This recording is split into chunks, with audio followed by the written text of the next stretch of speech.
Bonjour à toutes et à tous.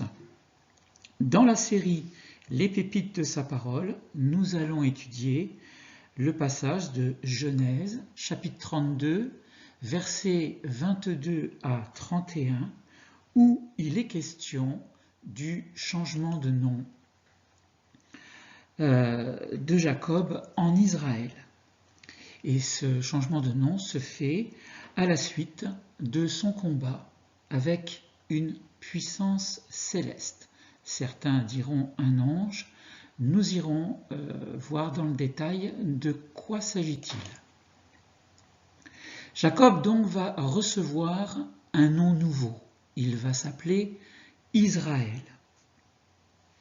Mais ce qui va nous intéresser, c'est l'événement qui va se trouver un tout petit peu plus haut dans le chapitre 32. Et c'est le passage du gué du Yabok ou Jabbok, qui est le nom du torrent que va traverser Jacob et tout son clan. Donc voilà le texte de Genèse chapitre 32 avec les versets qui viennent de s'afficher. Vous voyez que j'ai mis quelques petites choses en couleur, voilà, qui vont retenir notre attention. Et je lis avec vous ce texte. Donc Jacob, se leva, quant à lui, pendant la nuit, il prit ses deux femmes, qui sont Léa et Rachel, ses deux servantes et 11 enfants, et passa le gué de Yabok. Puis, il leur aida à traverser le torrent et passa ce qui lui appartenait. Jacob étant resté seul, un homme lutta avec lui jusqu'au lever de l'aube. Voyant qu'il ne pouvait le vaincre, il lui pressa la cuisse, et la cuisse de Jacob se luxa, tandis qu'il luttait avec lui.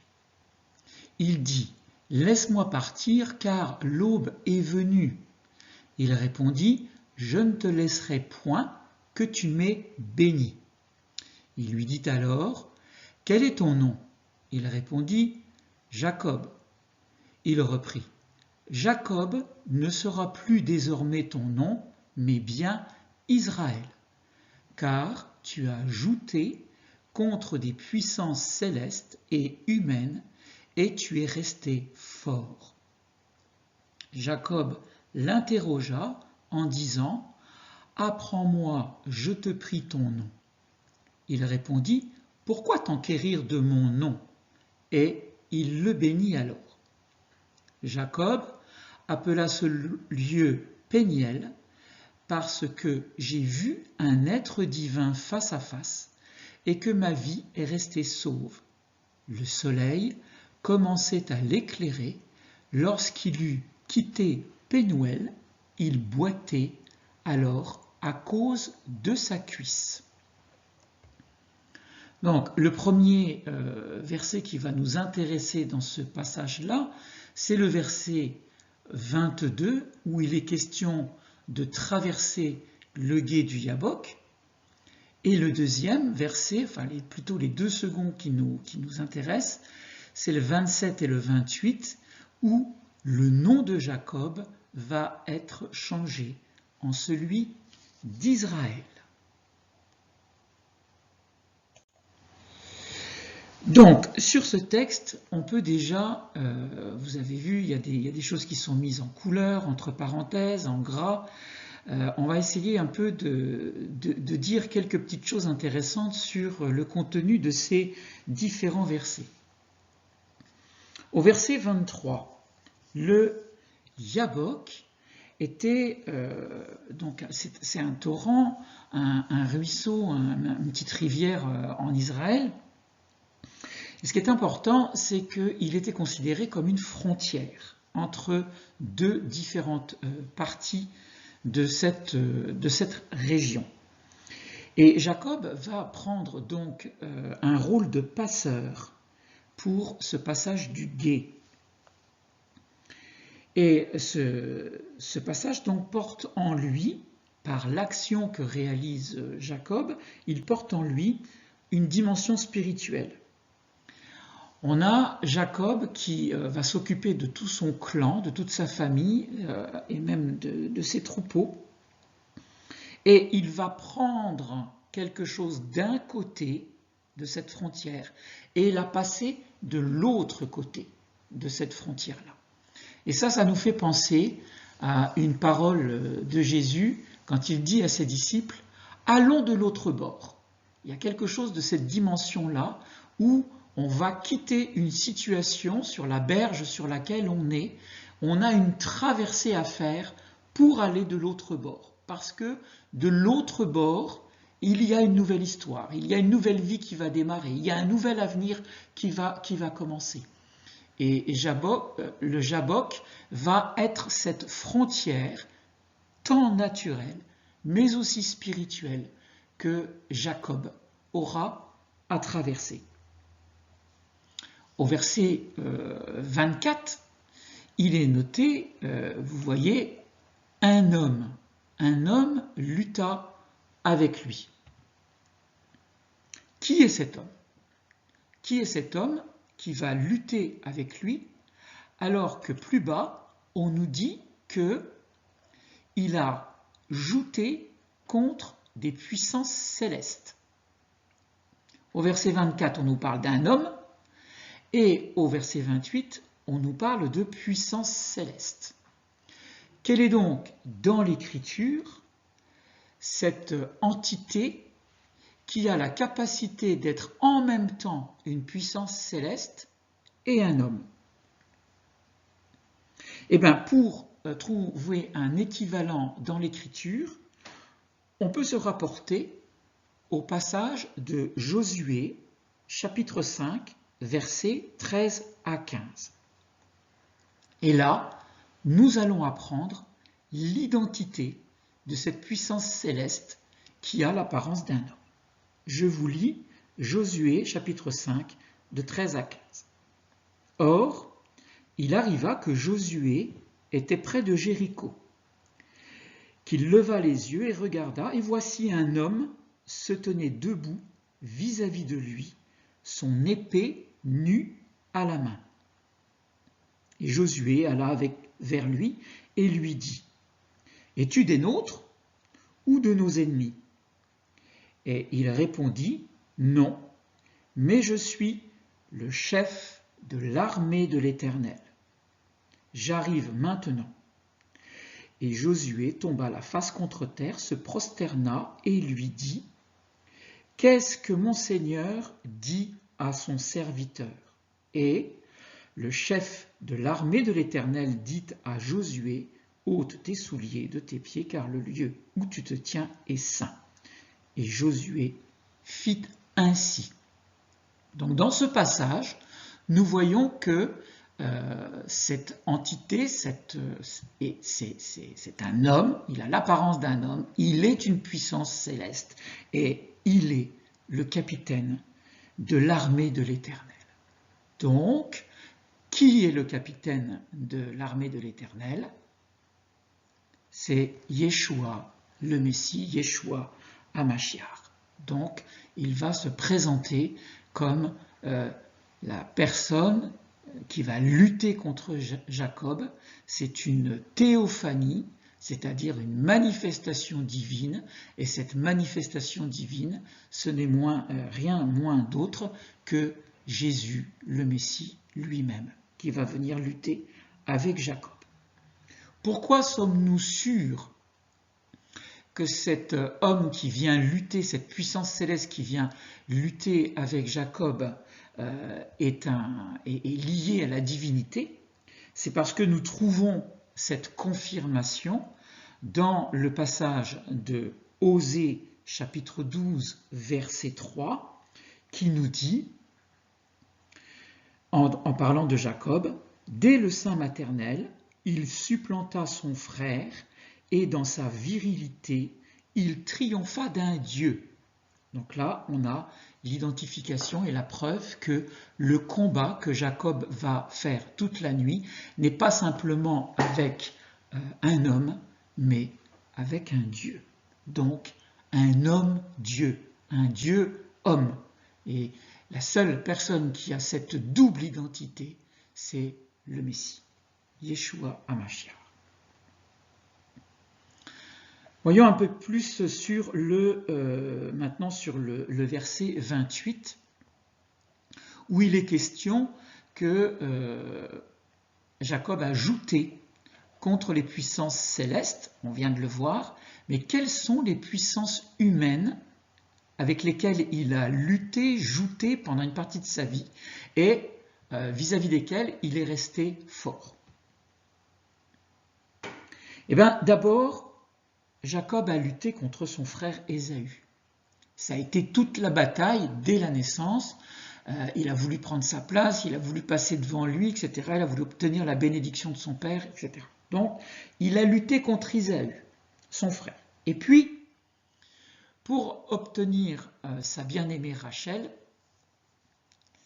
et passer tous les subterfuges de son beau-père, il a dû lutter en étant au service de Laban, son beau-père, pendant près de 20 ans, un peu plus. Et donc voici les deux puissances humaines contre lesquelles Jacob a lutté. Et il a triomphé des deux. Il ne s'est pas laissé écraser, il a été victorieux de ces deux puissances humaines. Alors ça nous porte tout de suite à une dimension aussi spirituelle, à une dimension prophétique. Parce que Ésaü, c'est pas simplement le frère aîné de Jacob, c'est aussi prophétiquement toutes les nations qui sont sous l'appellation d'Édom. Et on verra ce point-là un petit peu plus tard. Et puis, pour Laban, eh bien, en fait, c'est toutes les puissances d'esclavage, c'est toutes les puissances qui veulent obtenir de nous plus que ce qu'on est capable ou ce qu'on voudrait donner de notre propre gré, de notre plein gré. Et donc, Jacob, là, les deux victoires qu'il obtient sur les puissances humaines, c'est des puissances de mort, c'est des puissances d'esclavage. Et il est resté fort vis-à-vis de ces puissances-là. Alors c'est à nous d'ouvrir les yeux concernant ce qu'est devenu Jacob, qui a changé de nom, hein, c'est le but du propos, qui devient Israël, contre quelle puissance de mort et contre quelle puissance d'esclavage Jacob va rester fort. Ensuite, au verset 30, il est question d'un lieu qui d'abord s'appelle Péniel et qui ensuite s'appelle Pénuel. C'est en fait le même lieu avec deux appellations différentes qui donnent finalement une précision sur ce qui va se passer entre Jacob et Dieu. Pénuel, c'est la face de Dieu. Hein, la traduction, la signification du mot en hébreu, c'est la face de Dieu. Et Pénuel, c'est plus face à face avec Dieu. Donc, dans le premier, Jacob est confronté à la vision de la face de Dieu, et dans le deuxième nom, il y a un face à face entre Dieu et Jacob. Voilà. Il y a donc une communication, il y a un face à face. C'est pas simplement j'ai aperçu de loin, mais je me suis mis face à face. Donc, on peut comprendre qu'à la fin de l'épisode, Jacob s'est laissé regarder par Dieu. Il a laissé Dieu le pénétrer de son regard. Et si vous vous laissez pénétrer par le regard de Dieu, inévitablement, il va se passer quelque chose. Il y a un chant comme ça dans l'Église qui dit « Laisse-toi regarder par le Christ, car il t'aime ». Voilà, c'est se laisser pénétrer, laisser le regard de Dieu plonger en nous, va obligatoirement en découler quelque chose, en résulter quelque chose. Le dernier point que j'ai surligné là en gras et en bleu, le soleil commençait à l'éclairer lorsqu'il a quitté cet endroit. Alors là, il y a une petite explication du Midrash très intéressante qui nous dit que le soleil éclairait sur lui. Nous, en français, on prend le soleil commençait à l'éclairer, mais en fait, à partir de l'hébreu, c'est le soleil éclairé sur lui. Et ce sur lui a pour équivalence de pour lui. Comme si le soleil s'était levé spécifiquement pour Jacob. Et le Midrash commente que le soleil se lève spécifiquement sur Jacob pour le guérir de sa luxation. C'est-à-dire pour lui ôter la douleur, parce qu'il va continuer à boiter, mais pour lui ôter la douleur de la luxation. Comme il est écrit en Malachie 4:2, le soleil de charité, la guérison est dans ses rayons. Alors là maintenant, je vous présente la carte d'Israël avec les différentes répartitions des tribus. On voit Siméon, Juda, Gad, Manassé, voilà, telles qu'elles étaient disposées sur Eretz Israël, la terre sainte.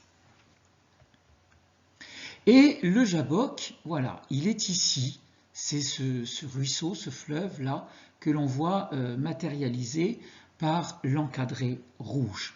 Et c'est à cet endroit que Jacob va pouvoir traverser. Le Jabbok ou Jabbok donc est un affluent du Jourdain, le Jourdain qui descend de la mer de Galilée, le lac de Tibériade, et qui descend tout le long d'Israël comme ça pour aller se jeter dans la mer Morte. Et maintenant qu'il est en Cisjordanie, il porte le nom de Nar Ezerka. Ce qui est important, comme je l'ai dit déjà tout à l'heure, c'est que le Jabbok était considéré autrefois comme une frontière. Et on voit bien que ici, il sépare la tribu de Manassé de la tribu de Gad. Mais dans le temps, avant la répartition des tribus d'Israël, il séparait les Ammonites du royaume amoréen. Et plus tard donc Gad. Et voici une photo qui représente cet endroit de traversée du Jabbok. Et on comprend pourquoi cet endroit est un gué. Vous voyez, il y a beaucoup de bancs de sable et de grève qui fait qu'il y a peu de profondeur d'eau. C'est un endroit très facile à traverser pour les familles, les femmes, les enfants et le petit bétail. Voyons maintenant le contexte de cet épisode-là, c'est-à-dire les choses essentielles qui ont précédé la traversée du torrent du Jabbok.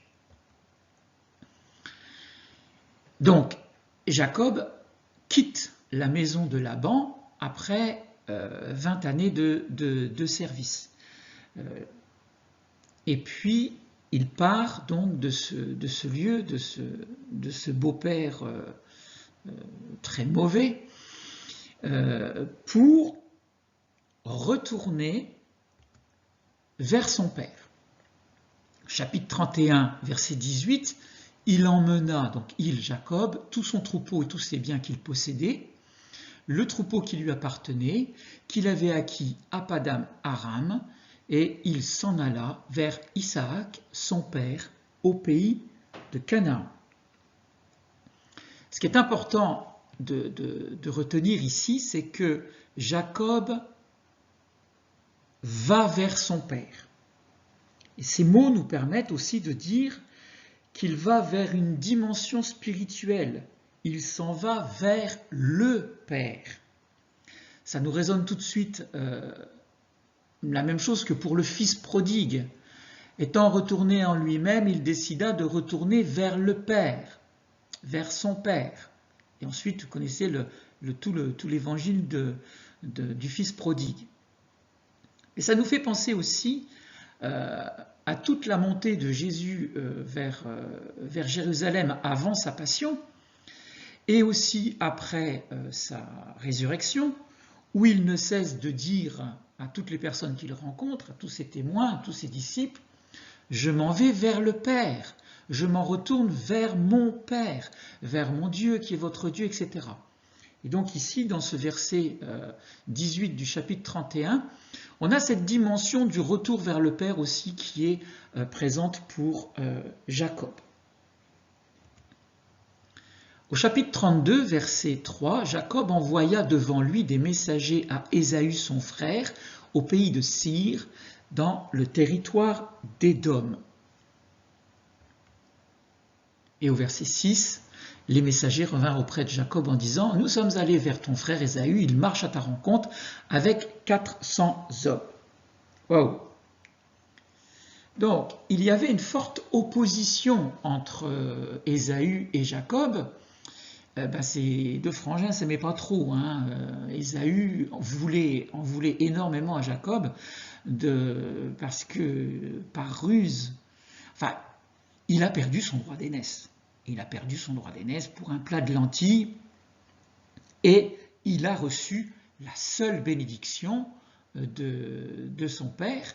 Et quand Ésaü est venu près de son père pour lui demander sa bénédiction, malheureusement, le père lui a dit « Mais je n'en ai qu'une, je n'en ai qu'une. » Et donc, Ésaü s'en va sans être béni par son père.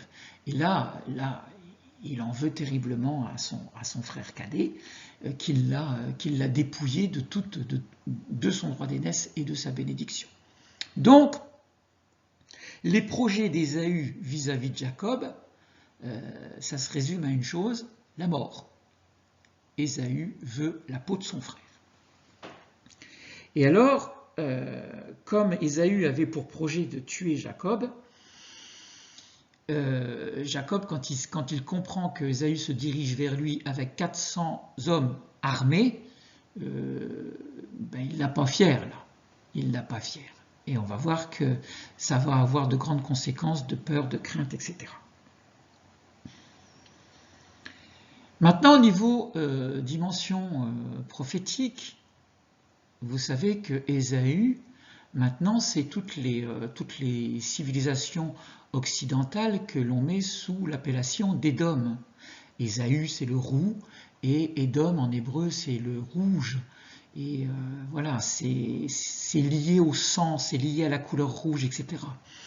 Et Édom, ça devient par extension toutes les nations occidentales. Et les nations occidentales, même si face caméra, je vais dire, se défendent d'être antisémites, on s'aperçoit en fait qu'il y a une coalition internationale, notamment au niveau de l'ONU, où si vous allez un peu décrypter toutes les résolutions de l'ONU, vous verrez qu'à une très, voire quasi-totalité des résolutions vont à l'encontre des intérêts d'Israël.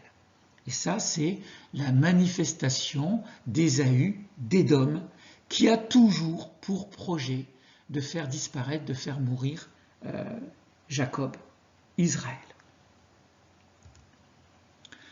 Au chapitre donc 32, verset 7, on voit Jacob fut très effrayé et saisi d'angoisse, et il partagea en deux camps les gens qui étaient avec lui, les brebis, les bœufs, les chameaux, enfin, tout le bétail. Dans quel but? C'est évident. C'est pour que si il y a attaque d'Ésaü et des 400 hommes, qu'il y ait au moins la moitié de son clan qui soit sauvé. Au verset 9, Jacob va donc se tourner vers Dieu pour le prier. Et il va dire « Dieu de mon père Abraham et Dieu de mon père Isaac, éternel, qui m'a dit « Retourne dans ton pays et dans ton lieu de naissance, je te ferai du bien. » Donc Jacob, face à cette peur, face à cette angoisse, face à cette menace de mort, son premier réflexe, c'est de se tourner vers Dieu pour le prier. Et notez bien que j'ai mis en gras, la première appellation qu'il donne à Dieu, c'est Elohim, la manifestation de la puissance. Et la deuxième, il utilise éternel, Jéhovah, qui est la manifestation de l'amour et de la miséricorde. Donc Jacob prie Dieu et il lui rappelle ses promesses. C'est toi qui m'as dit de venir à cet endroit et que tu me ferais du bien. Et là, j'ai la menace de 400 hommes armés avec mon frère qui viennent vers moi. Et il va lui dire dans le verset suivant, « Délivre-moi, je te prie, de la main de mon frère, de la main d'Ésaü, car je crains qu'il ne vienne et qu'il me frappe avec les femmes, les enfants et tout. » Il lui demande d'être délivré. C'est une demande de salut. Il demande d'être sauvé par Dieu. Et s'il commence par l'Élohim dans la manifestation de sa puissance, parce qu'effectivement, il a besoin d'arrêter 400 hommes armés, donc il a besoin d'une manifestation puissante de Dieu. Mais en même temps, il s'adresse à l'Éternel, manifestation de la miséricorde. Tu m'as dit que tu me donnerais des bénédictions, tu m'as dit que ça allait une route d'avenir, une route de vie je me suis engagé et j'ai cru en toi. Aie pitié de moi, délivre-moi, je te prie, de mon frère, parce que tu m'as fait une promesse de vie, une promesse d'avenir. Et là, il a besoin non plus de s'adresser à la manifestation de la puissance, mais à la manifestation de l'amour que Dieu a pour lui. Et il le lui rappelle. En cela, en cette construction, ces deux versets-là forment un modèle de prière dont nous pouvons nous saisir nous-mêmes dans les situations que nous traversons. Il n'en reste pas au stade de la prière. Dans les 3 versets qui suivent, on s'aperçoit que Jacob va passer la nuit dans le lieu et il prie ce qu'il avait sous la main pour faire un présent à Ésaü. Il va donc rentrer dans une forme de stratégie. Il va passer à l'action, il va faire quelque chose et ce faire qui va se déclencher à la suite de la prière est la manifestation qu'il obéit à la suggestion que l'Esprit lui fait. Il ne reste pas inactif. En fait, la puissance de Dieu va se manifester dans son agir. Il prit ce qu'il avait sous la main pour faire un présent à Ésaü. Et là, on a la description de toutes les chèvres, les boucs et les béliers, les taureaux, les chameaux et leurs petits, voilà, les ânesses, et tout ça est quantifié. Alors, ce qui est intéressant, c'est que il fait en fait un sacrifice d'une part de son troupeau, de ses bêtes, de son bétail, à Ésaü. Et ce sacrifice représente une forme de dîme sur son avoir. Il prend les 5 espèces d'animaux qui forment sa richesse. Richesse qu'il a reçue quand il était béni de Dieu alors qu'il était au service de Laban. Il y a tout un passage, vous verrez, avec les troupeaux tachetés, etc. C'est une superbe histoire. Je ne développe pas, mais tout le temps que Jacob était au service de Laban, il a reçu la bénédiction et Jacob s'est enrichi. Mais pendant ce temps-là, il n'a jamais payé la dîme à Dieu. Il n'a jamais rendu la dîme à Dieu. Il ne l'a pas fait librement. Et là, sous la contrainte et sous la menace de la présence d'Ésaü qui s'approche de lui avec 400 hommes armés, il va être contraint d'offrir l'équivalent d'une dîme. Et le présent tout entier s'élève à 580 têtes de bétail, Et alors ce qui est très intéressant, c'est que ce nombre de 580, c'est l'équivalent du mot Achir, qui veut dire riche en hébreu. Vous savez, dans chaque mot, chaque lettre en hébreu a un poids, a une valeur. Et ce 580 a pour l'équivalence du mot Achir, qui veut dire riche. Mais cette richesse que Jacob envoie vers Ésaü, qui est qu'une partie de son bétail, un dixième, vous imaginez la taille des troupeaux qu'il peut y avoir derrière. Cette richesse-là, c'est une richesse matérielle. Et ce n'est pas encore sa richesse spirituelle. Et quand Ésaü va voir s'approcher de lui en cadeau, en offrande de Jacob, cette énorme richesse, Ésaü va avoir son regard qui va changer vis-à-vis de son frère.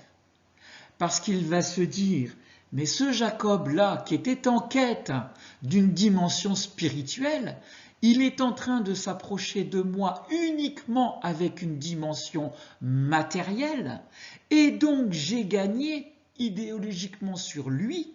Il est devenu comme moi. Il est redevenu mon frère. On est pareil. On est sur le même plan d'égalité matérielle. On est sur le même niveau. C'est plus mon Jacob qui veut m'en montrer et m'en piquer sur la dimension, m'en remontrer sur la dimension spirituelle. Il s'approche de moi et il est devenu un matérialiste. Il veut que toutes nos affaires s'arrangent au niveau du matériel, du commerce, des bêtes, des choses qui se voient.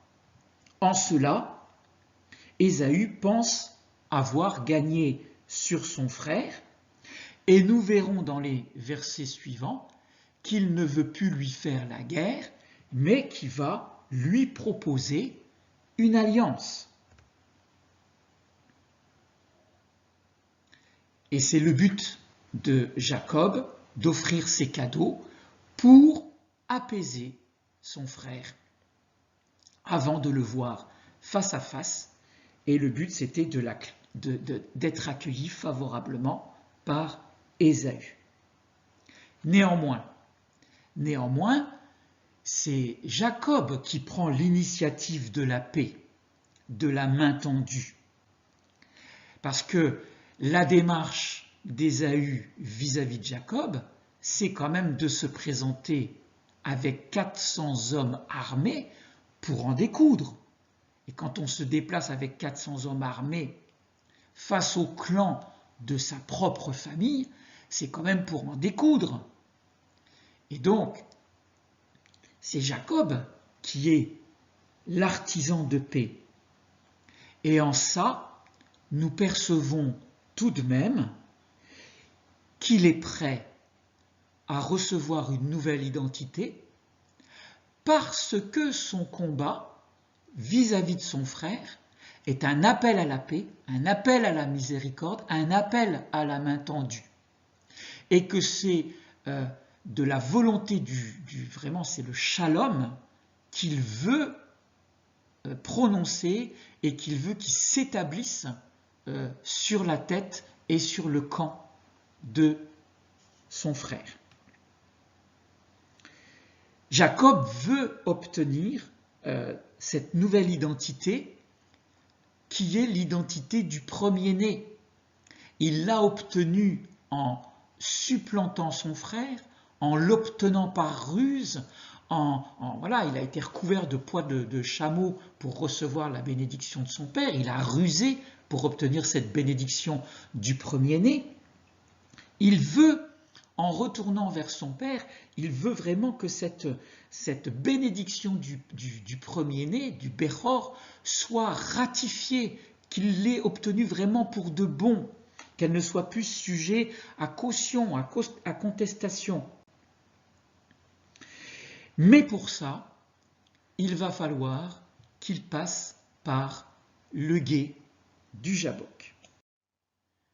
Alors maintenant, nous allons rentrer dans l'étude du mot, du nom plutôt, de Jacob, qui en hébreu se dit pas Jacob mais Yaakov, et qui prend donc celui qui prend le talon, ou celui qui supplante. Il s'écrit avec donc les lettres Yod, Ayin, Kof et Bet. Je rappelle que l'hébreu se lit bien de ce sens-là. J'ai mis des couleurs parce que ça va avoir une importance dans les noms qu'on va aborder tout à l'heure. Ce qui est déjà très intéressant à constater, c'est que, comme je le disais, chaque lettre, chaque mot a un poids, a une valeur, et le nom de Yaakov a une équivalence de 182. Et que 182, c'est 7 fois 26, qui est égal donc à la valeur du tétragramme, donc du nom de Dieu. On voit donc que le prénom de Yaakov est déjà lié à une forme de plénitude du divin. Il y a quelque chose qui va se passer, il y a un rapport avec quelque chose de plein et qui est une plénitude par rapport à la divinité. Et donc le prénom de Yaakov, c'est pas simplement celui qui supplante, celui qui prend par le talon. Ça, c'est la définition à vue humaine, à première, voilà, pas plus loin que le bout du nez. Derrière, il y a quand même quelque chose de beaucoup plus intéressant. Alors, l'étymologie populaire, c'est celui qui prend par le talon, qui supplante, parce que, comme vous voyez, Yaakov, Akob, et la racine c'est Akeb, le talon. Mais il y a une autre étymologie, à partir de l'arabe, l'éthiopien, voilà, qui est Akaba, qui veut dire garder, lui, Dieu qui te garde, Dieu qui te protège. Voilà, donc il y a ces deux étymologies-là qui sont finalement très en accord avec la personnalité de Jacob. Les définitions les plus utilisées dans les traductions bibliques que nous avons, c'est supplanter, circonvenir, prendre par le talon, duper, tortueux. Et c'est ça qui nous fait dire que, en regardant la vie et les actes de Jacob, que finalement, il a l'image d'un filou, d'un rusé, d'un roublard. Le premier verset qui nous parle de Jacob se trouve en Genèse, chapitre 25, verset 26, et c'est à la naissance des deux frères. Ensuite sortit son frère dont la main tenait le talon d'Ésaü, et on lui donna le nom de Jacob. Isaac était âgé de 60 ans lorsque les deux frères naquirent. Donc voilà, ça, on situe le prénom de Jacob dans l'écriture, la première fois qu'il apparaît, et on regarde l'étymologie, qu'est-ce que veut dire ce prénom dans la langue sémitique. On regarde comment les lettres le composent, et on s'aperçoit que finalement, si on va étudier un peu les lettres les unes après les autres, ça va nous apprendre énormément de petites choses très intéressantes. La première, la lettre Yud, c'est le germe divin. C'est l'initiale de Yeshua, mais avant ça, c'est l'initiale du tétragramme, comme je l'ai marqué ici. Voilà, le tétragramme, le nom imprononçable de Dieu, commence par un Yod. Voilà. Et il commence aussi, donc l'initiale du tétragramme et l'initiale de Jacob commencent par la même lettre. Il y a donc un lien entre les deux. Le Yod, en tant que germe, nous parle d'avenir. Il y a un futur qu'il va exister. Et un futur, un avenir en lien avec Dieu. La deuxième lettre, le Ayin, c'est dans la symbolique, dans les choses que l'on entend sur cette lettre-là, c'est la vision. L'œil au départ, le picto d'origine a la forme d'un œil. Donc c'est la vision. C'est la descente à notre source intérieure, notre source de nous-mêmes. Car on ne peut pas simplement regarder les choses juste de l'extérieur. L'homme a besoin d'aller dans sa source intérieure pour accéder à des niveaux de conscience qui le mènent au divin. La rencontre avec Dieu se fait dans notre intériorité. C'est une rencontre en face à face, en intérieur. La prière en intimité, la mise à l'écart dans la chambre secrète, derrière laquelle on ferme la porte, derrière nous, c'est avant tout rentrer dans notre tabernacle intérieur pour être en face à face avec notre Dieu, pour lui parler, pour qu'il nous parle, pour qu'on ait un échange. Tout ce face-à-face que faisait Moïse dans le tabernacle, ce face-à-face-là, nous le faisons, nous, aujourd'hui, au XXIe siècle, dans notre chambre d'intimité, où ce lieu secret où nous parlons, où nous prions, où nous adorons Dieu, c'est notre tabernacle, notre chambre de prière, notre lieu où nous nous isolons pour être en face avec Dieu. C'est l'équivalent du tabernacle au désert où Moïse et ensuite Josué allaient en face à face avec Dieu, face à l'Arche d'Alliance, dans le Saint des Saints. Notre Saint des Saints, chez nous, c'est notre chambre intérieure, c'est notre tabernacle. Ensuite, le mot est composé de deux lettres, le Kof et le Bet. Alors, le Kof, c'est la destruction des illusions par la connaissance de la vraie lumière. Donc là, il y a quelque chose qui est carrément lié à la révélation divine. Et le Kof, il a une forme de hache. Bon, imaginez la partie descendante comme un manche et la forme coupante du tranchant de la hache, comme je le montre avec le pointeur. Et par cette forme-là, le Kof porte dans sa symbolique l'idée de trancher, de couper, de séparer et aussi de trier. Enfin, le Bet, la dernière lettre, le Bet, c'est la maison.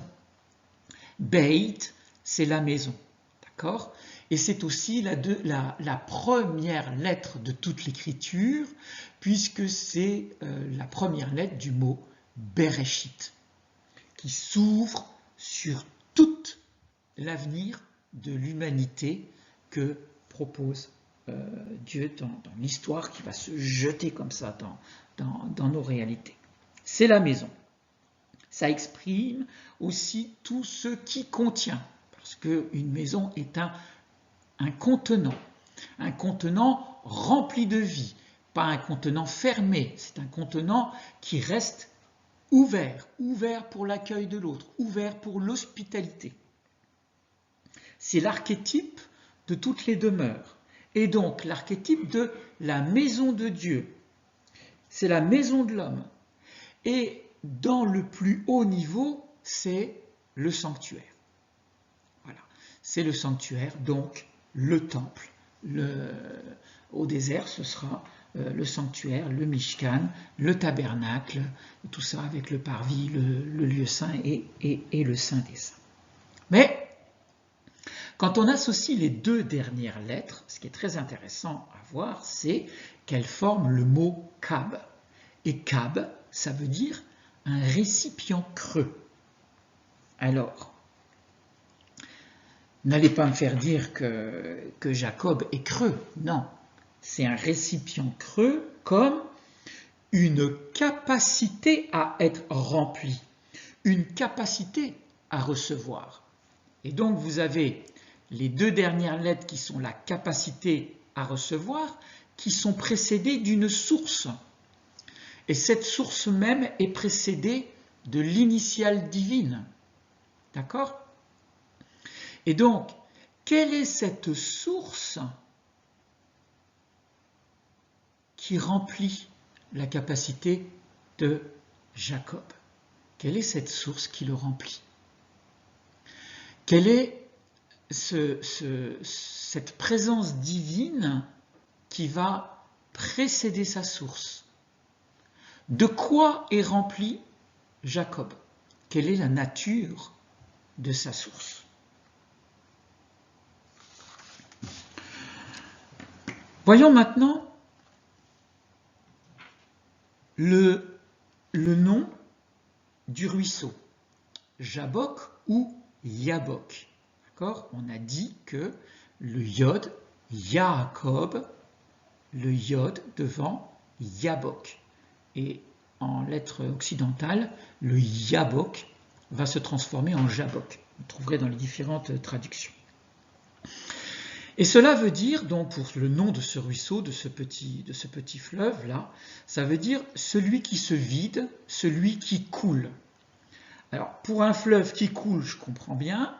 Pour un fleuve qui se vide, en disant, bon, bah ok, il y a un gué, il peut y avoir des saisons où il s'assèche, donc il peut être à vide, il peut être à sec, et il peut couler. Bon, ok, on comprend bien un peu l'image de la chose. Donc, ce mot est composé donc de la lettre Yod, de la lettre Bet et de la lettre Kof. On a vu tout à l'heure dans l'image et sur la carte que le ruisseau circulait donc entre des chaînes de montagnes de Galaad, qu'il arrive dans le Jourdain, de son côté est, il va se jeter dans le Jourdain qui lui-même va aller vers la mer Morte. Les définitions les plus courantes que l'on trouve pour ce mot Yabok, c'est vider, faire le vide, dépeupler, dépouiller et même piller. Alors ça, c'est carrément très étrange pour un cours d'eau. Si je prends dépouiller, pourquoi un cours d'eau pourrait dépouiller ou pourrait dépeupler ou pourrait piller quelque chose? Pourrait faire le vide. L'eau, quand elle passe, elle remplit. Donc là, il y a quelque chose qui, par rapport à la signification du nom et au regard des définitions, il y a quelque chose qui doit retenir notre attention pour aller découvrir de quoi il s'agit. La première occurrence de ce mot Yabok se trouve donc en Genèse chapitre 32 verset 32 et c'est le passage que l'on est en train d'étudier où Jacob va passer avec toute sa famille. Et il n'est pas fait mention de ce ruisseau avant cet épisode-là. Ce qui retient aussi mon attention, c'est que le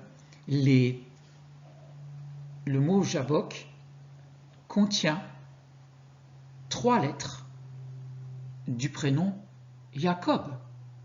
Il n'y a que le Ayin qui n'est pas présent.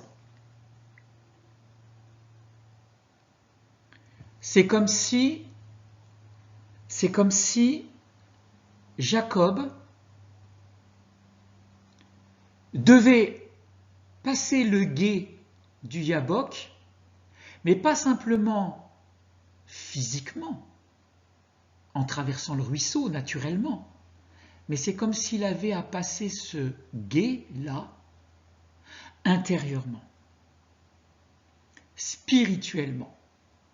Cet épisode-là va nous montrer que cette traversée du gué, cette traversée de frontières naturelles, c'est ce qui est proposé par Dieu à Jacob. Il faut qu'il traverse une frontière, il faut qu'il franchisse un gué intérieurement. il faut qu'il se dirige de l'autre bord, vers une autre vie, vers un autre avenir, une autre histoire que Dieu va lui proposer. Et que cette traversée de gué-là, ça va être la suppression du haïn dans son nom. Ça va être la disparition de sa source intérieure, son haïn, qui ne va plus être présent à l'intérieur de lui.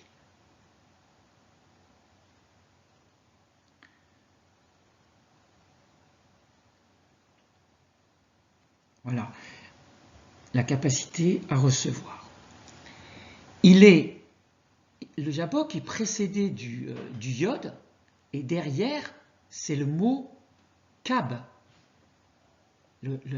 avec le kof et le bet.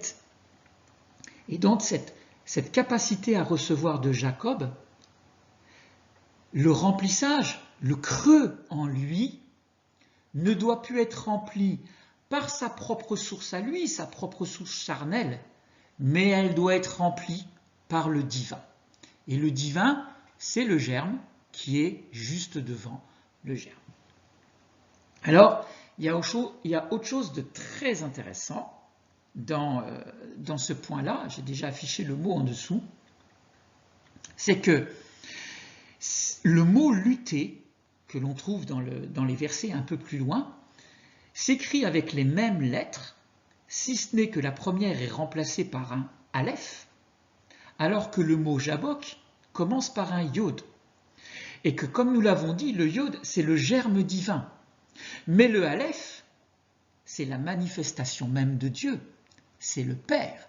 C'est l'entité divine dans toute sa force, dans toute son unité, dans tout ce qui précède le Béréchit, dans tout ce qui est avant.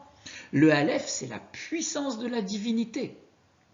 Et le mot lutter va s'écrire avec les mêmes lettres que le mot Jabbok, mais il va être précédé d'un aleph, qui veut dire donc abak, lutter, en venir aux prises.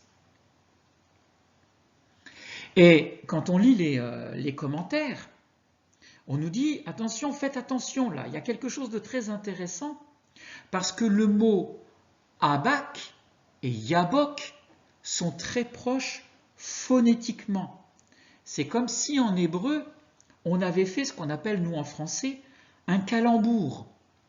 C'est-à-dire qu'on utilise des sonorités qui proposent d'écrire des syllabes, mais quand on prend ces syllabes qui sont coupées ou saisies différemment, ça nous donne un autre sens. Je vous donne l'exemple d'un calembour. Il y en a un qui dit, par exemple, les mots rendent l'écrivain. C'est-à-dire que la puissance de l'écriture, c'est plus la peine de crier derrière. Quand on a mis les choses noir sur blanc, c'est plus la peine d'hurler, les choses sont écrites. Voilà. Sauf que les mots rendent l'écrivain, la fin des syllabes, ça fait aussi l'écrivain, l'homme, l'écrivain. D'accord? Donc on a comme ça des phonétiques qui se rassemblent à une chose beaucoup plus drôle, où on pourrait dire, nous le savons, de Marseille, les personnes ont un accent chantant. Et le début, c'est « nous le savons de Marseille », le savant de Marseille, voilà. Ça, c'est un calembour. C'est des choses où on a des syllabes qui résonnent comme ça, et on se sert de la phonétique pour nous faire comprendre quelque chose. Et bien là, entre Yabok et Abak lutter, il y a ce genre de similitude phonétique qui nous donne tout de suite à dire « attention, là, il y a quelque chose à comprendre ». Les deux premières lettres de ce mot Abak, lutter, Aleph Bet. Aleph Bet, en hébreu, c'est Av, ça veut dire le Père. Donc, dans la lutte, nous avons la présence du Père qui est là. Et il se termine par la dernière lettre, le Kof, dont nous avons vu la symbolique tout à l'heure, qui est la destruction des illusions par la connaissance de la vraie lumière. Et que par sa forme de hache, le Kof contient aussi l'idée de trancher, de couper, de séparer et de trier. Nous avons donc dans la lutte la présence du Père qui va agir en Jacob pour trancher, pour couper, pour séparer quelque chose. Et nous avons vu que dans le mot Yabok, il y avait toutes les lettres du mot Jacob sans sa source. C'est donc que Dieu, dans la lutte qui va être proposée, va trancher, va couper, va séparer, va retirer la source charnelle qui est en Jacob. Il va lui permettre, en traversant ce gué naturellement du ruisseau, il va lui permettre de faire le vide, de dépouiller Jacob de son côté rusé, tortueux, de « je veux prendre ta place, je vais ruser pour avoir la bénédiction ». Tout ça, c'est sa source charnelle. Tout ça, c'est sa source de tromperie. C'est son côté charnel qui prenait sans arrêt le dessus. Et dans la lutte, Dieu va trancher, va dépouiller Jacob de son côté tortueux. C'est comme si le Père était en train de faire une circoncision spirituelle à Jacob. Il l'emmène à traverser le Jacob. Il va le retrancher de sa mauvaise source. Il va le couper de tout ce qui ne peut pas être validé par Dieu. Et il va le changer. Il va le débarrasser. Vous voyez, il va lui faire le vide, la définition. Il va le dépouiller de sa mauvaise source, du haïn qui est en lui, là, sa mauvaise source intérieure. Il va l'en dépouiller. C'est une circoncision spirituelle pour rendre Jacob parfait. Les deux dernières lettres, là, les trois dernières lettres, pardon, forment une anagramme. Vous voyez, si j'inverse le kof et le bet, ça nous donne le mot yekeb. Et yekeb, c'est le pressoir. C'est le pressoir.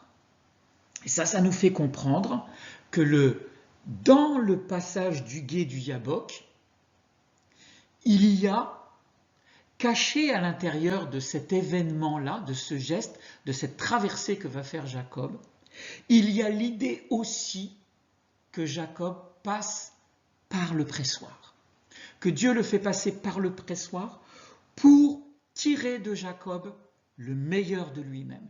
Il faut qu'il sorte de Jacob cette mauvaise source-là, il faut qu'elle soit ôtée de cet homme-là, pour qu'il ne reste de Jacob que le meilleur, que ce qui est validé par le Père, qui lui propose de lutter, de faire ce combat avec lui. Alors, en passant par ce pressoir qui est caché dans ce mot Yabok,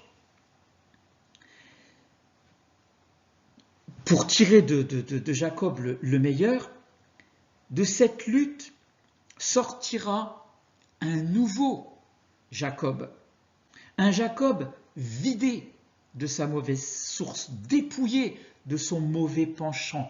Il va être séparé, trié de toute cette nature charnelle qui lui faisait obtenir les choses par ruse. Cette traversée du gué du Jabok, cette lutte, va faire advenir le germe, voilà, la nouveauté, le nouvel avenir, va faire advenir un Jacob purifié, un Jacob sanctifié. Un Jacob dont l'âme a été libérée. Et cette âme va être libérée au moment où le soleil levant va briller sur lui. Rappelez-vous le passage de Genèse qu'on a lu tout à l'heure.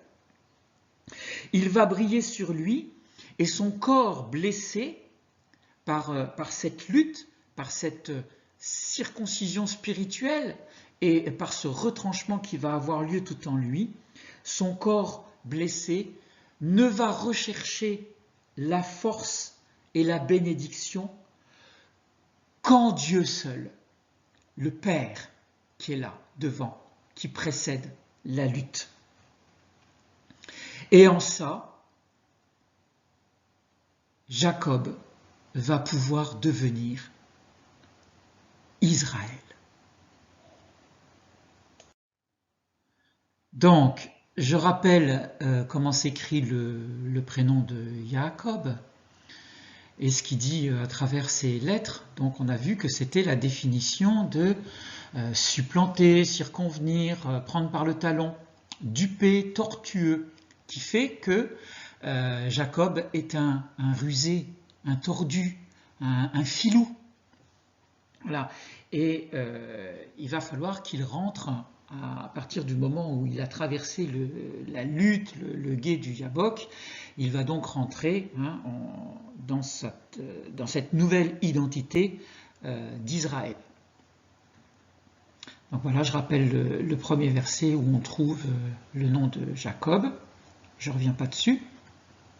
Et voyons maintenant l'étude du mot Israël que va recevoir Jacob. D'accord ? Donc Israël, ça veut dire Dieu prévaut, lutteur avec Dieu. Ça, c'est généralement amené de cette façon-là.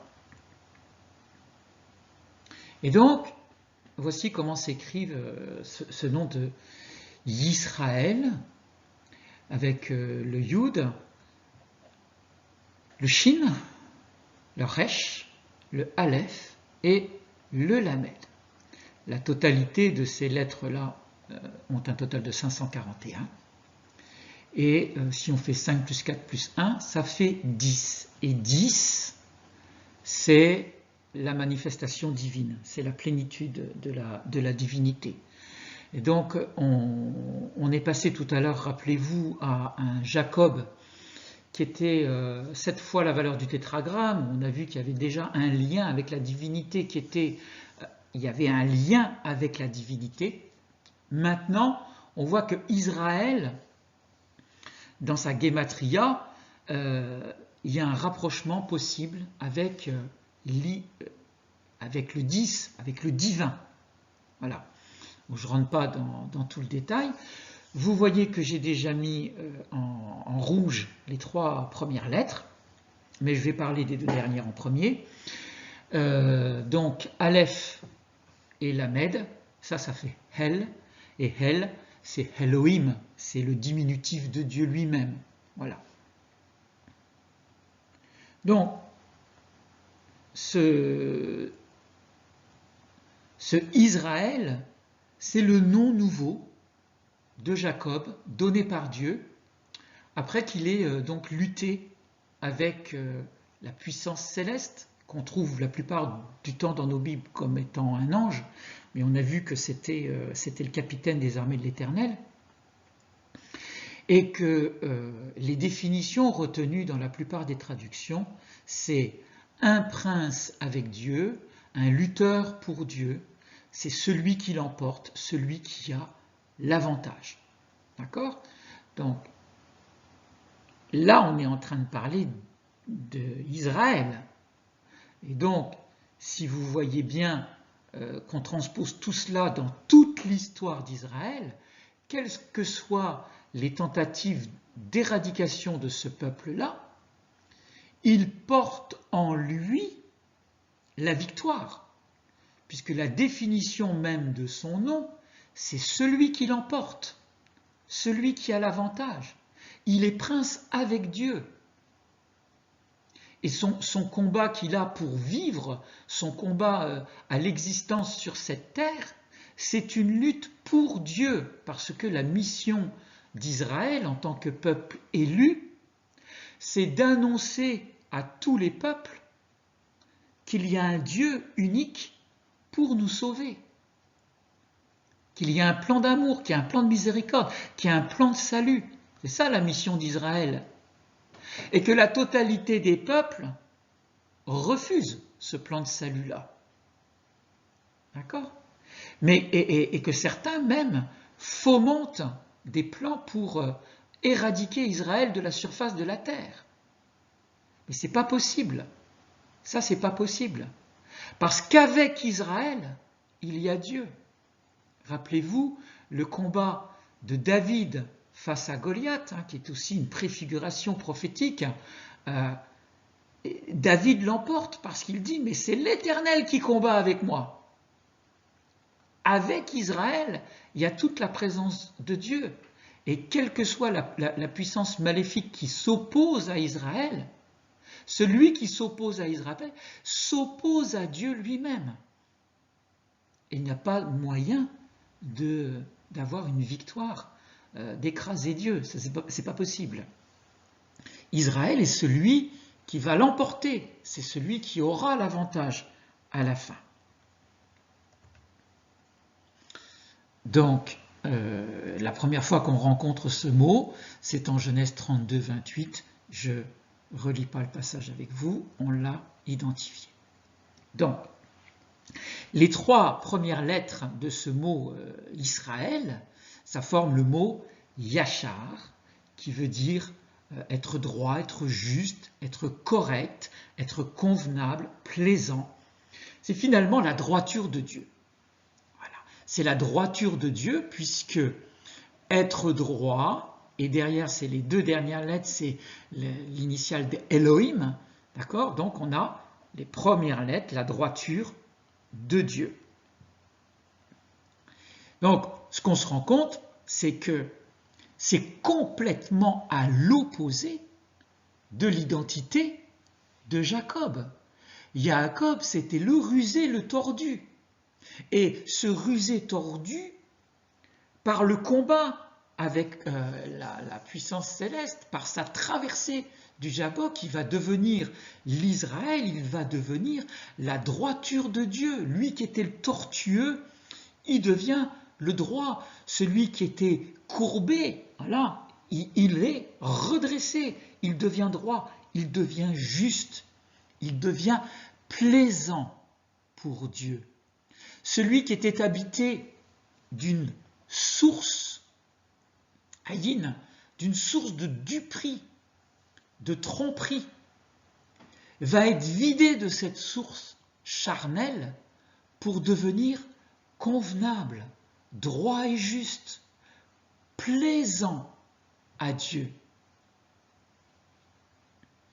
Ce moment de la vie de Jacob ressemble à la lutte de Gethsémani, à l'agonie de Jésus.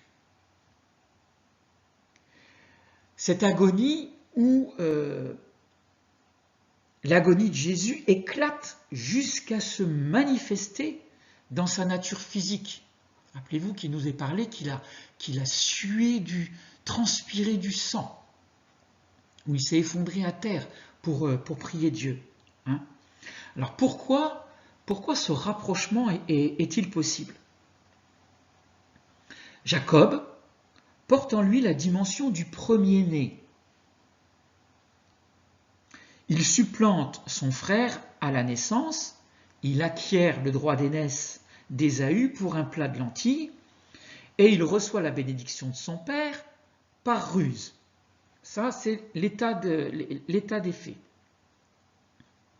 Mais on voit qu'il obtient tout cela par ruse. Mais Jacob veut à tout prix entrer dans cette dimension du premier-né. Mais les moyens qu'il utilise pour y arriver ne peuvent pas recevoir l'approbation de Dieu. Il faut qu'il soit vraiment que cette source de duperie, de ruse, soit retranchée.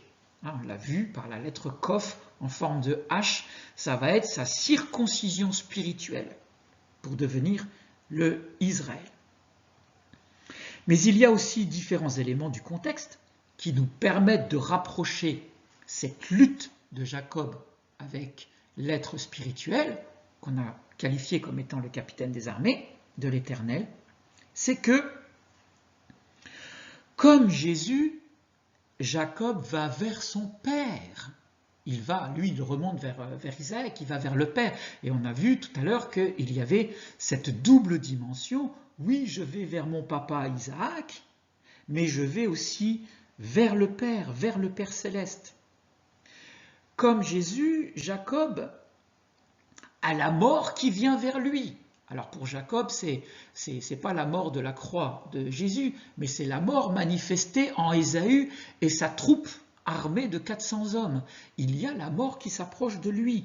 Il pressent qu'il risque de passer, sinon un mauvais quart d'heure, au moins il met des dispositions pour essayer de sauver la moitié de sa famille et de son clan en formant deux troupes différentes. Donc Jacob a aussi, il voit la mort s'approcher de lui.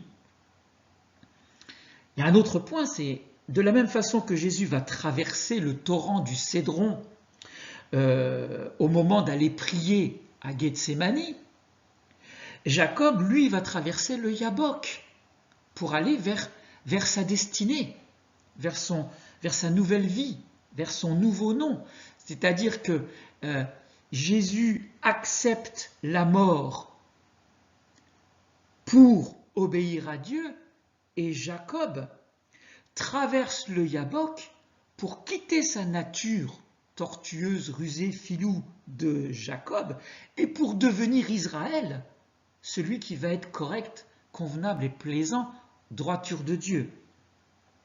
Les deux, Jésus et Jacob, traversent un torrent. Tous les deux acceptent d'aller de l'autre bord, sur l'autre rive, vers un nouvel avenir proposé dans une lutte avec le Père, qui est une lutte d'obéissance, qui est une lutte de soumission, donc qui est une lutte de notre première nature, voilà, la chair qui doit être crucifiée, qui doit être tranchée, circoncise, pour rentrer dans la plénitude du destin que nous propose le Père. Et Jésus comme Jacob vont passer par le pressoir. On a vu que dans la lutte, l'anagramme de la lutte, c'était le pressoir, le yekeb. Et la prière que Jésus fait à Gethsémani, en fait, Gethsémani, c'est le pressoir à huile. C'est le mont des Oliviers, c'est le pressoir à huile. Donc tous les deux passent par un pressoir. Et Jésus comme Jacob vont être saisis d'angoisse, saisis de peur, terrifiés par la mort qui se présente à eux. Parce qu'on l'a vu dans la diapositive du contexte, on a vu que Jacob manifestait l'angoisse et la peur quand ses serviteurs lui ont annoncé que son frère s'approchait de lui avec 400 hommes en armes. Donc Jésus comme Jacob sont terrifiés, saisis d'angoisse. Et à nouveau, encore un point commun, c'est que Jésus et Jacob s'en remettent immédiatement à la prière. Ils se tournent vers Dieu pour prier. Et tous les deux, finalement, prient seuls. Ils sont isolés. Ils ne sont pas accompagnés de leurs proches.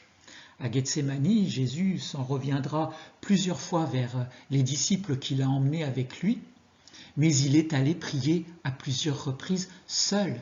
Et Jacob a fait cette prière, il était aussi seul. Et c'est le contenu aussi de la prière qui a beaucoup de points communs entre la prière que Jésus fait à Gethsémani et la prière que Jacob fait. C'est que tous deux vont demander au Père d'être délivrés par l'épreuve qui se présente à eux. Mais tous deux vont traverser, tous deux vont rentrer dans la lutte qui leur est proposée par le Père et tous deux sortiront victorieux. Ainsi donc, quand Jacob lutte avec l'ange et que le verset biblique qui nous dit « t'as lutté avec les puissances humaines et célestes » et Jacob a été victorieux des deux. De la même façon, Jésus a été victorieux de sa nature humaine, de la chair qu'il a accepté d'être sacrifié à la croix pour porter tout le péché du monde, et il a été victorieux dans toute la dimension spirituelle, puisqu'il nous est dit que tout genou fléchira devant lui, et que toute puissance lui a été soumise, même dans les lieux célestes et dans les lieux, voilà. Tout a été soumis à Jésus. Donc il y a véritablement dans Jacob, il y avait ces deux natures. D'un côté, l'homme spirituel, le croyant, celui qui savait être l'objet des promesses divines. Et puis de l'autre côté, il y avait cet homme charnel, le rusé, le tordu, celui qui se laissait remplir sa capacité par la mauvaise source, le haïn.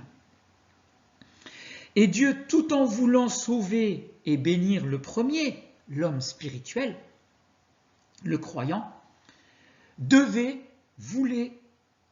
était obligé de faire périr la nature charnelle. Il ne pouvait pas y avoir de mélange entre les deux. Jacob ne peut pas rentrer dans sa destinée d'Israël en ayant sa capacité de réception, de réceptacle en lui, polluée par sa source charnelle. Et donc dans cette lutte terrible, il va sortir le nouveau Jacob, qui va, dans sa faiblesse, il va être blessé à la hanche, il va être boiteux, mais il va porter dans sa chair la trace de cette lutte-là, qui va lui permettre finalement de connaître ou de reconnaître qu'il n'y a qu'une seule source de bénédiction, qu'une seule source de force, et que cette source-là ne vient pas de son côté charnel, mais vient de Dieu seul. Le nom de Jacob, voilà, qui était le supplanteur, le tordu, celui qui a pris par le talon, le fait de porter ce nom de Jacob le définissait par rapport à Ésaü. J'ai supplanté Ésaü, j'ai pris la bénédiction de l'aîné par rapport à Ésaü. Tout le ramenait à Ésaü. Mais le nouveau nom d'Israël qu'il reçoit là va le définir par rapport à Dieu, puisqu'il devient prince de Dieu, droiture de Dieu. C'est-à-dire que le lien le plus important qu'il va y avoir avec cette nouvelle identité n'est plus par rapport aux choses du passé, mais par rapport à Dieu. La référence en Israël, ce nom qu'il reçoit, la référence, c'est Dieu. Alors que le nom qu'il avait, l'identité charnelle qu'il avait, la référence, c'était Ésaü. Il change de référence. Il est ajusté maintenant à Dieu. Il n'est plus collé à Ésaü. Ce nom nouveau va lui ouvrir un avenir plus grand. Il est non seulement le premier-né par rapport à son frère Ésaü, mais il est aussi le premier-né de tous les peuples, Israël étant par son élection le premier-né de tous les peuples. Donc, ce Jacob qui devient Israël devient le premier-né de tout le peuple d'Israël, mais en tant qu'Israël peuple, il est le premier-né de tous les peuples. Premier-né de tous les peuples, parce que les autres peuples de la terre vont recevoir la révélation du Dieu unique par le peuple d'Israël. Et donc tous ces nouveaux possibles, toute cette nouvelle possibilité, tout ce nouvel avenir qui s'ouvre devant Jacob devenu Israël, découle de la bénédiction accordée par Dieu et qui sont le fruit du pardon que Jacob a accordé à son frère en lui tendant la main, en lui faisant une offrande, en lui souhaitant, en s'enquérant du shalom, et de la conversion de Jacob, de sa nature charnelle, qu'il va convertir, qui va rentrer dans sa nouvelle identité. Donc, pour conclure, à l'instar de Jacob, nous avons aussi nous-mêmes à traverser notre Yabok, notre torrent, notre frontière. Nous avons à franchir cette frontière pour aller de l'autre bord, pour aller dans cette nouvelle perspective, cette nouvelle histoire, ce nouvel avenir que nous propose le Père. Le Père dont il faut penser à retourner vers lui. Voilà. Donc c'est toute l'histoire de la conversion intérieure, le retour vers le Père, que les Juifs appellent la teshuva. C'est le retour sincère. C'est pas simplement, oui, oh, je vais aller un petit peu plus. Non, c'est un retour sincère vers le Père. Nous avons, comme Jacob, à prier pour être délivrés de tous ces aspects de mort qui se dirigent vers nous. Nous avons aussi à lutter et à persévérer jusqu'à ce que la lumière du soleil levant vienne sur nous pour nous guérir. Nous avons aussi à nous laisser vider de toutes nos ruses, de toutes nos duperies, de tous nos, chez nous on dit nos menteries, voilà, les mensonges que l'on fait aux autres, toute notre mauvaise source intérieure de notre nature charnelle. Voilà, nous aussi, on a besoin d'être circoncis spirituellement, d'avoir un cœur de chair circoncis pour être à l'écoute de Dieu, pour être vraiment rendu parfait par lui. Alors, nous recevrons, nous aussi, de la bouche même du Père, notre nom nouveau. C'est ça l'objectif. C'est que, comme Jacob devient Israël, nous avons à recevoir de la bouche même de Dieu notre véritable identité, notre véritable nom, notre nom nouveau.